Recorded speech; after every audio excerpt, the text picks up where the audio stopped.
She's the founder and chairperson of Pakistan Association of Lifestyle Medicine, another pioneer among us. Welcome. Thank you. Thank you, Faiza, for giving me this opportunity to talk to you. Oh, I really appreciate you being here today. So please tell us a little bit about yourself and how your journey began in lifestyle medicine. Okay, so my primary qualification is family medicine. So I'm a primary care physician. But after about 10 to 12 years of practicing this drug-based medicine, I started getting little frustrated because a lot of my patients who were having chronic disorders, they were not getting fixed, or I was facing quite a lot of, questions or guilt. I started feeling guilt that what I am doing to them, that they are not getting better. So about, I think, 15 years of doing this practice. So this is not a small period. Then I started looking for something which would have answered my questions, and I landed into a online PhD from Clayton College in holistic nutrition. So holistic nutrition gave me a broader perspective about the role of food in health and disease. And then my journey started, and I kept on doing different qualifications. Second PhD in integrative medicine. Then I did my fellowship from University of Arizona in integrative medicine. And finally, I landed into lifestyle medicine and did my this board certification in lifestyle medicine. So actually the quest was, I was trying to find the root cause of a disease, and I was trying to find the source of healing. So this is what I was trying to look for. And I very confidently can say now that after going through this intellectual or academic journey, I'm blessed. I'm blessed that I have better knowledge about patient disease and healing now. Sounds wonderful, but it takes someone to be that conscientious to understand that what I'm doing is not working. Because from my personal experience, I did a coaching program at Harvard Medical School, and I Mhm. saw that they were mostly cardiologists there. And they would say that, you know what, the advancements are all in how to control the symptoms, but we're not born with cardiovascular diseases. So where is it Yes. coming from? Where is the research? Where is R&D? And what is causing it? And it's research shows that we're getting younger and younger into this.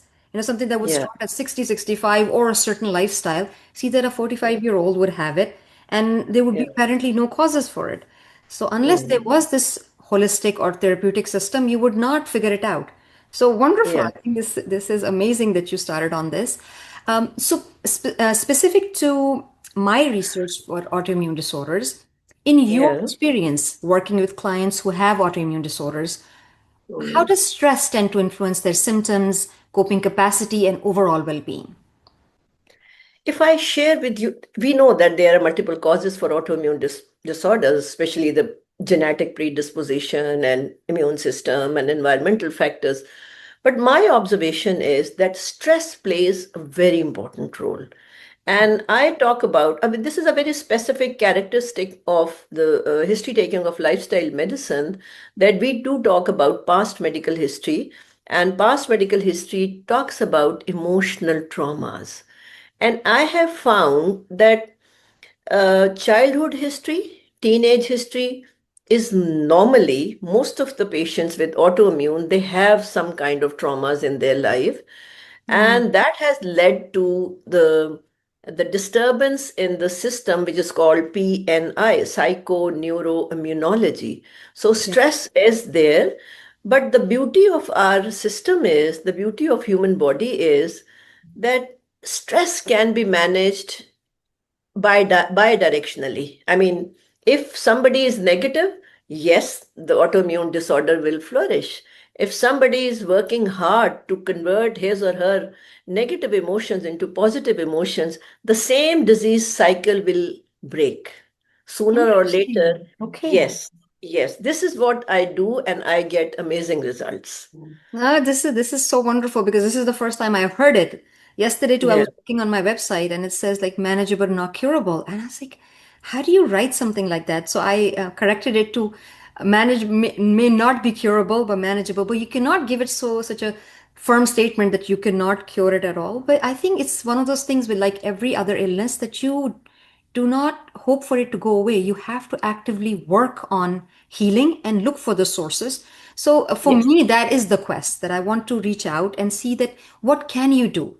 Mhm. When we are positively motivated, we end up doing much more than what we signed up for. So we Okay. have to work that way as well. So what therapeutic or coaching techniques do you find most effective in helping clients regulate stress while living with autoimmune conditions? Okay. Definitely motivational interviewing is the basic tool. Okay. Active listening is very important. Active listening is very important. You have to give an impression to your patient or client that he or she has to mention everything about their life. This catharsis also helps in healing.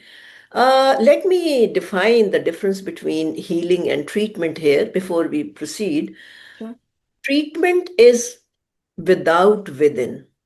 We put Okay. something into the body to manage or treat or for remission. We are giving something from outside. But healing is without within. So Okay. it is within without. It is vice versa. The healing is coming from inside. Okay. Treatment is going from outside to the inner of the body, right? Yes. And healing does not have limits. It doesn't have limits.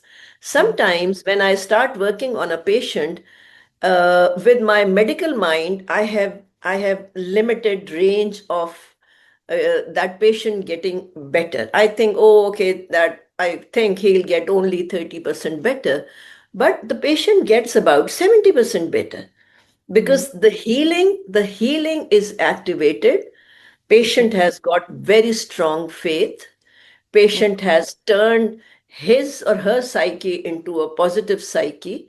So we get amazing results. So we are just the mediator to work Okay. on patients. Patient is really the active person who is working with us. And as you know, that in coaching Absolutely. science, we are supposed to be sitting on the passenger seat and patient sits on the driving Yes, seat. absolutely. Because we know that as coaches, that people know where they want to be. You just have Yes, to clear the way yes, for them and to, yes, from the noise that they are sitting in at that time, just clear the noise exactly. and direct them to what is actually their goal. But sometimes, yeah, Yeah, we all need a little navigation in our lives where somebody tells you from yeah. outside that listen, you would be better at this place. Sounds wonderful. Yes. Um, do you recommend any structured programs, practices, or environments that you believe are most helpful for helping individuals with autoimmune disorders to manage stress and improve quality of life? Okay.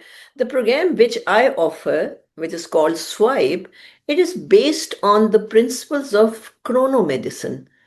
What is Okay. chronomedicine? It is circadian rhythm. If one is supposed to sleep at night, you Yes. have to sleep at night. If Mm-hmm. one is supposed to get up early in the morning and he or she needs to take breakfast within 1 hour of getting up, you have to do that. So, chronomedicine simply connects us to the natural rhythms happening around us. Okay. So, what I do when I start working on a patient, especially of autoimmune disorder, first I fix their food on the principles of circadian rhythm. I Okay. see a lot of patients, they are having their breakfast in noon, I mean at 12 or 1 in the morning. So Yeah. the gap between the time you wake up and the time you Mhm. consume your breakfast is the time where your immunity drops. So Okay. I fixed their timings. Number one, this is the strongest tool which I use, and because you have to make your patient understand that they have to follow the correct timings. When they start following the correct timings, which falls under the category of chrononutrition as well. So when they follow the correct timings, they get energy to follow what other instructions I am going to give to them.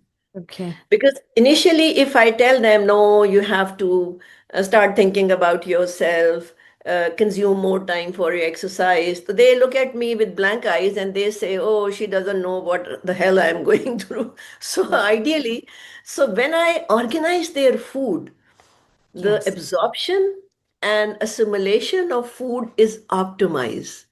When Hmm. the absorption of food is optimized, that individual gets a lot of energy to work on himself. So, Wonderful. Yeah. food programs, Okay. then I promote laughter therapy. I do tell Okay. them, Okay. yeah, yes. I tell them to watch comedy programs minimum for 15 minutes.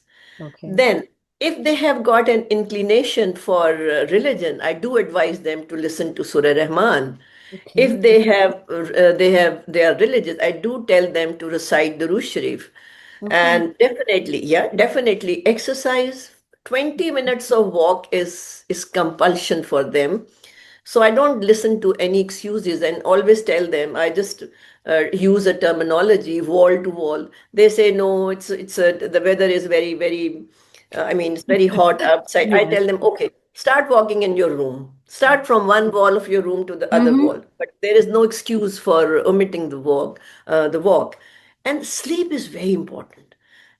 And besides these factors, which are the factors of actually lifestyle medicine, recently I have started doing Zoom consultations, Okay. Zoom group consultations.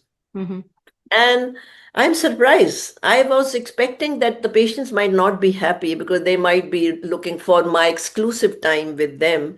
Yes. But I talk with the group and they are happy. They, besides the patients, a lot of other silent listeners are there because they want to learn about their ailments. Yes. So group sessions, they are excellent way of convincing because in a group, the patients Um, are at different levels of healing. Suppose Okay. I remember, I think 2 weeks ago, I had 5 or 7 psoriasis patients. Na? So Okay. one was starting the treatment, two were to have started this program, I think 1 month ago. So they were sharing their experiences with the patient who was recently enrolled. So Okay. group sessions are excellent. They are helping my patients a lot, and I'm learning on them too. Yes, I think people learn from each other as well because a lot of Yeah. things are, I mean, here is a common terminology that I need a gym buddy. It's difficult for me to go by myself if I had someone. So I think there has to be that kind of support as well. But I feel that people who get dependent on this kind of support need to be a little bit more independent as well. That of course you need the Yeah. support, but you should be able to maintain it yourself. But I think that um, there's this barrier I feel, especially in autoimmune, that they feel that this, because of this project, I've interviewed many patients, and Yeah. it would be difficult to convince them that because Yeah. walk and food seem such easy ideas for a huge Yeah. autoimmune. Somebody who's having an RA flare up, Mm. they want something more robust. But Mm. I- as humans, I think we've lost that patience that we want quick fixes. So Mm. this hasn't developed overnight. So this would not go away overnight either. So Mm. the training or convincing them that things Mm. require time and patience. Whoever was convinced with that, I think they benefited a lot. But that is the Yeah. only thing that I noticed with lifestyle medicine, that it doesn't at the face value sound very convincing that what 20 minutes of Yeah. walk would fix what. But Yeah. Yeah. hopefully, So this my will let approach you is, know. you're right. You're absolutely right, Faiza, very right. Now, because when we say generally just we are going, I mean, sitting in a social gathering, and if we say that no, lifestyle medicine will help you in Yes. managing or sometimes reversal also or remission. These are the three terminologies which we can use. Mm-hmm. Uh, but they look blankly at us. How come lifestyle medicine? Then I have to tell them lifestyle medicine addresses the root cause. Cause. And it It is is, science backed. It's evidence backed. It's not like, yes, as at home, no, mom says no, that, don't have cold water, which is, it's exactly. just, we feel that these were the recommendations, which are good for you to Yeah, do it, but it doesn't have a substantial effect when I have a diagnosed condition. yeah, But, yeah. it starts from So for small. me, in order to connect with the patient, I don't talk about their disease, frankly. I don't talk Okay. initially. In the first appointment, I don't talk exactly to the disease, what will happen to the disease. I just tell them, look, these are the causes because I know all of them, their dietary discipline is very bad. So I point them that you are not eating properly, you are not sleeping well, you are not happy, you are carrying a lot of internal stress. So this is how I connect with my patients. And when I point their root causes, they start believing me. Oh, she said She she's said right. exactly. She didn't know. Yeah. I didn't tell her. I get it. Yes, yes. People from our So tradition, the from biggest there, diagnosis. Go ahead. yeah, from there they develop trust. And then I tell them, okay, let's try. Let's try. And these systems which a structured program which I have used to introduce, they are very powerful. They are very powerful. I have experienced that within maximum 2 to 3 weeks, there is some kind of change which they start experiencing.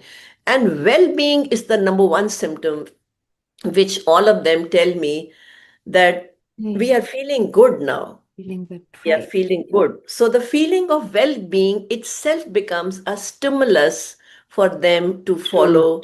Yes, Yes. yes. Yes. So right. I had my Hala staying with me over Ramadan this year, and we go to gym regularly. So we had got the membership as well, and I could see the swiftness in her movements, and she was Yeah. fasting, and she had so much energy. Like, we don't want to make fruit chart because it takes so long, and she would just had all this. So I was telling her, I said, do you feel it? And she was telling me that back in Lahore, everything becomes so hard because it's the weather and everything. I think it's not that. It's because you feel so agile, so Yeah. energetic because you're going to the gym every day. And a lot of Yes. people still I know that in Ramadan they would stop workout. 20 minutes Yeah. of Yeah. walk, you would Yeah. do this, right? What is that harming? Yes. And another thing Yeah. that before, inshallah, we complete, people from our culture, is so difficult for them to leave desserts. Yeah. And Yes. our desserts, I mean, think about it, that the concentration of oil, sugar, everything in it. I mean, here you see the dessert, okay, fruit salad, you would have, let's say, maybe Yeah. whipped cream on top of it. But there's some Yeah. fruit somewhere, right? So that's really interesting. But yeah, we can, we cannot Yes. expect changes overnight. Thank you so much for your time. This was such an interesting discussion. And hopefully, Thank we you. get to see each other soon.